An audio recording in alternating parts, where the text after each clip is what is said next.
Good morning class 9। आज हम लोग दीपदान एकांकी को पढ़ेंगे जो कि राम कुमार वर्मा द्वारा रचित है।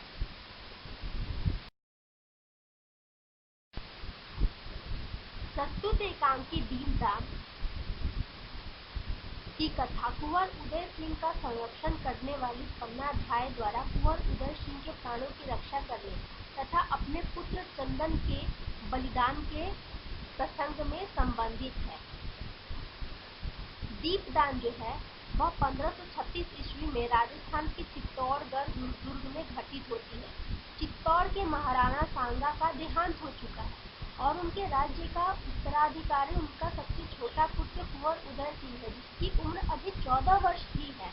कुंवर उदय सिंह की देख-रेख और लालन पालन का कार्य पन्ना नामक एक स्वामी भक्त स्त्री करती है, जिसे पन्ना धाय के नाम से जाना जाता है। उसका भी 13 वर्ष का पुत्र है जिसका नाम चंदन है। वह उसका इकलौता पुत्र है जो कि कुंवर उदय सिंह के साथ खेलता रहता है। महाराणा सांगा की मृत्यु के पश्चात उनके भाई पृथ्वीराज का एक दासी पुत्र बनवीर, जिसकी आयु 32 वर्ष है, राज्य पर अपना अधिकार करने के लिए प्रयत्नशील है। दीपदान की सारी कथा पन्ना धाय और बनवीर पर आकर चरम सीमा में की स्थिति में आकर ठहर जाती है। वहीं से हमें इस कहानी के शीर्षक यानी दीपदान का असली महत्व समझ में आता है। दीपदान की संपूर्ण कथा कुंवर उदय सिंह के कक्ष में घटित होती है। रात्रि का दूसरा पहर, नेपथ्य में नारियों की सम्मिलित नृत्य ध्वनि और गायन का स्वर सुनाई देता है जो कि धीरे धीरे हल्का हो रहा है। उदय सिंह आकर पन्ना धाय को बतलाता है कि बाहर सुंदर सुंदर लड़कियां तुलजा भवानी के सामने नाच रही है और दीपदान कर रही, यानी जल में दीपों को प्रवाहित कर रही है।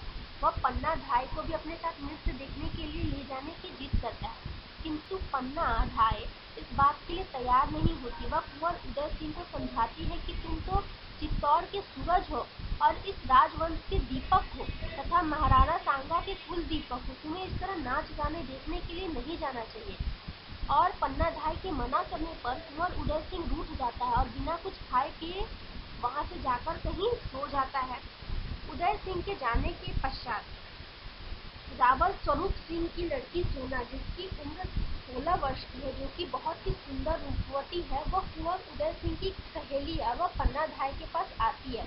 वह पन्ना से कुंवर उदय सिंह को अपने साथ ले जाने का आग्रह करती है, लेकिन पन्ना धाय मना कर देती है, क्योंकि पन्ना धाय को यह संदेह हो जाता है कि बनवीर के मन में कुंवर उदय सिंह को लेकर कोई षड्यंत्र का भाव है और उसी के लिए उसने दीपदान के उत्सव को असमय यानी बिना मतलब के दीपदान के उत्सव को आयोजित करवाया है, ताकि लोगों का ध्यान उत्सव में लगा रहे और वह अपने उद्देश्य में सफल हो जाए, यानी कि वह कुंवर उदय सिंह को मारकर राज्य पे अपना कब्जा करना चाहता था। और पन्ना को इस बात का संदेह होता है कि कहीं सोना भी बनवीर के इस षड्यंत्र में शामिल ना हो, और वह सोना को की बात को अस्वीकार कर देती है और वह बोलती कि वह कुंवर उदय सिंह को सोना के साथ नहीं भेजेगी। और नाराज होकर सोना पन्ना धाय को भला बुरा कहते हुए चली जाती। पन्ना धाय का जो अनुमान था वह सही निकला।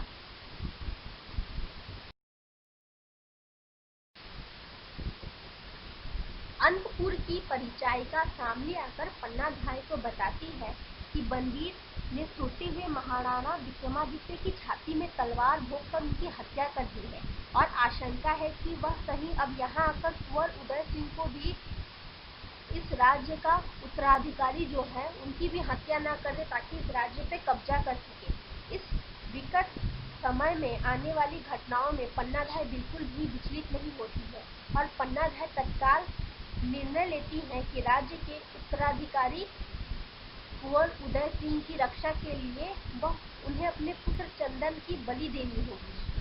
तो दुर्ग में जूठी पत्तल उठाने वाली कर्मचारी कीरत की मदद लेकर पन्ना कुंवर उदय सिंह को जूठे पत्तलों की टोकरी में रखवाकर और जूठे पत्तल उसके ऊपर रखकर उन्हें ढक कर दुर्ग से बाहर बेरिस नदी के किनारे शमशान तक पहुंचवा देती है, ताकि बाद में सुरक्षित अवस्था में कुंभलगढ़ ले जा सके। इसके पश्चात पन्ना ने कुंवर उदय सिंह के कक्ष में, जहाँ पर कुंवर उदय सिंह सोए हुए थे, उनके स्थान पर अपने पुत्र चंदन को सुलाकर उसके ऊपर से चादर ढक देती है।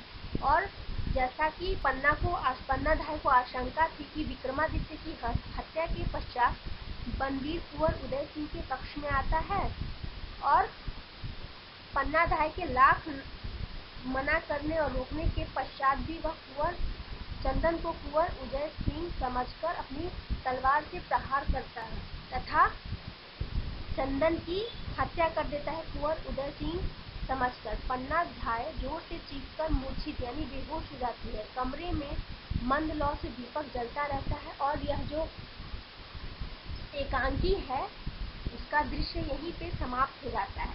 तो प्रस्तुत एकांकी का जो शीर्षक है दीपदान, यहाँ तुलजा भवानी के सामने लड़कियां दीपों का दान कर रही थी, यहाँ पन्नाधाय ने भी दीपदान किया और यहाँ पर वह अपने दीपक यानी अपने पुत्र का दान कर इस राज्य के कुल दीपक को उन्होंने बचा लिया।